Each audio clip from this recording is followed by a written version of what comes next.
రోజు మన వీడియో వచ్చేసి దోసకాయ మటన్ అయితే చేస్తున్నానండి. ఈ 2 రోజుల నుంచి దోసకాయ వేసుకొని మటన్ చేయాలి అని అనిపిస్తూ ఉంది. ఈరోజైతే ఒక దోసకాయ తీసుకున్నాను, 2 ఉల్లిపాయలు తీసుకున్నాను, 2 పచ్చిమిరకాయలు తీసుకున్నాను.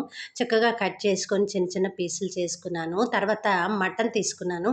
ఇదివరకైతే మటన్ నేను కొవ్వుతో పాటే వండే తినేదాన్ని. అదొక టేస్ట్‌గా ఉండేది. ఇప్పుడు అందరూ బాగా ఫ్యాట్ పెరిగిపోయి అందరికి బెల్లీ ఫ్యాట్స్ వచ్చేసి పొట్టలు పెరిగిపోయి కొవ్వు పెరిగిపోతుందని నేను వెయిట్ ఎక్కువగా పెరిగిపోతున్నామని ఆ కొవ్వుని మటన్‌లోంచి కొవ్వుని వేరు చేసేసి వండడం అయితే స్టార్ట్ చేశాను. మీరు కూడా ఎవరైనా మటన్ వండితే గనక ఈ మటన్‌లో కొవ్వు అనే చిన్న చిన్న పీసెస్ ఉంటాయి. అదంతా కూడా తీసేసి మటన్ కర్రీ చేయండి. అప్పుడు చక్కగా మన ఫ్యాట్ పెరగకుండా ఉంటుంది.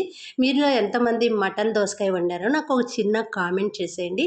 ఇప్పుడైతే 2 గరిటెలు ఆయిల్ వేశాను. దాంట్లో కొద్దిగా యాలుక్కాయ, జీలకర్ర, పలావ్ దినుసులు, చెక్క, లవంగాయలు వేసి అది బాగా వేడి చేసి దీంతో అయితే కర్రీ చేస్తున్నాను.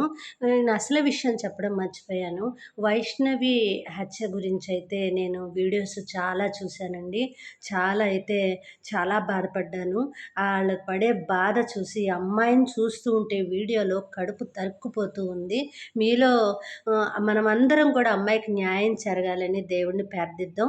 అలాంటోడు మళ్ళీ భయపడేలాగా శిక్ష పడాలని అయితే నేను అనుకుంటూ ఉన్నాను. ఆ పిల్లని చూస్తుంటే చాలా చిన్న పిల్ల. అసలంత చిన్న వయసులో పెళ్లి చేయడం కూడా కరెక్ట్ కాదు.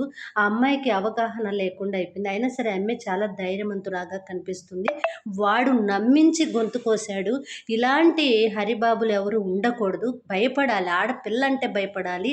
అమ్మో! అనేలాగా శిక్ష పడాలనైతే నేను అనుకుంటున్నాను. లాస్ట్‌కి మనం దోసకాయ కర్రీ అయితే ఇలా వండేస్తున్నానండి. ఇప్పుడు మనం దోసకాయని కొద్దిగా వేసేసి ఫస్ట్ ఫ్రై చేసి దాంట్లో మటన్ వేసి కొద్దిగా ఉప్పు వేశాను. నాకు అప్పుడప్పుడు చికెన్ ములక్కాయని, చికెన్ గోంగూరని, మటన్ ములక్కాయని, మటన్ దోసకాయని ఇలా మటన్ పచ్చెనపప్పుని చాలా వెరైటీలు వండుతూ ఉంటాను నేను. ఎందుకనంటే మొత్తం ఒకే స్టైల్ కాకుండా అన్ని రకాల స్టైల్స్ నేను ట్రై చేస్తూ ఉంటాను.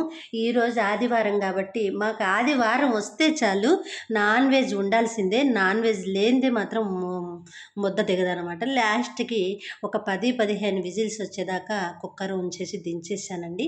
ఈ గ్రేవీ గూడా లేకపోతే మనకి రైస్ కలవదు గదా!